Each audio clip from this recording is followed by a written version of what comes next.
jipange tu, jipange vizuri, tumia akili yote Mungu alikupa, utauona mkono wa Mungu. Naposema jipange, na maana usitoe nazi Mwanza kwa Dar es Salaam ukasema imekwisha. Utakuwa unamjibu Bwana Mungu wako. Narudia tena, hujanielewa. Hautaona haya kitimia. Unatoa nazi Mwanza Dar es Salaam, hautaona. Wewe sasa utakuwa unamtania Mungu. Hautaona neema hii. Unatoa nyanda Dar es Salaam unapeleka Iruda, hautaona. Hautaona neema hii. Unatoa masweta Mbeya, unaje kuuza Mbeya Dar es Salaam. Sasa utakuwa unamjibu Bwana Mungu wako. Tumia akili Mungu aliyokupa. Toa nazi Dar es Salaam, peleka Mwanza, Iringa, Mbeya, utamuona Mungu. Chukua nguo za baridi, peleka Moshi na Arusha. Usitoe nguo za baridi kule, mablanketi usiuze Dar es Salaam. Blanketi kauze Mfindi, utamuona Mungu. Maana maandalio ni ya wanadamu, lakini Mungu toa majibu ya kile ambacho mtu wake amekiandaa kwa maridadi na umakini. Rudia tena, sema imekwisha. Imekwisha. Mimi ukinisikiliza wewe ukinisikiliza na mama nakuombea, kutoboza lazima.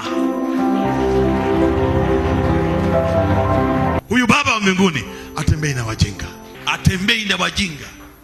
Nenda katimiza wajibu wako. Hakika watu wa Mungu, imekwisha. Ninauona utukufu wa Baba kwenye maisha yako. Ninauona utukufu wa Baba kwenye maisha yako. Ninaona kipai cha uso wako kinaashiria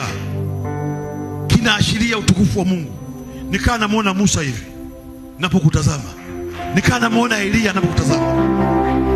Ninaona kipaji cha uso cha mteule, cha mtu ambaye malengo ya Mungu yako upande wake. Mungu ana malengo na wewe, ndio maana amekuleta hapa ili yawe malengo yapate kutimia kwa jina la Yesu Kristo aliye hai. Haleluya! Sema imekwisha. Imekwisha. Na wale wote ambao wamfanya kazi vizuri sana mafundisho, wana magorofa, wanakwenda Uturuki, wanakwenda China, wanakwenda wapi, wana maskania, wana maroli, wana majumba, wana vyeo, wote wale. Ukitaka Mungu muone vizuri, mpende Makonde na ndonya yake, penda na mafundisho. Mwanangu, shika mafundisho utapata akili. Usikurupukie tu maombi kule. Maombi ni finishing, ni baada ya makubaliano ya kibibilia ndio tunaomba na Mungu anadhihirika.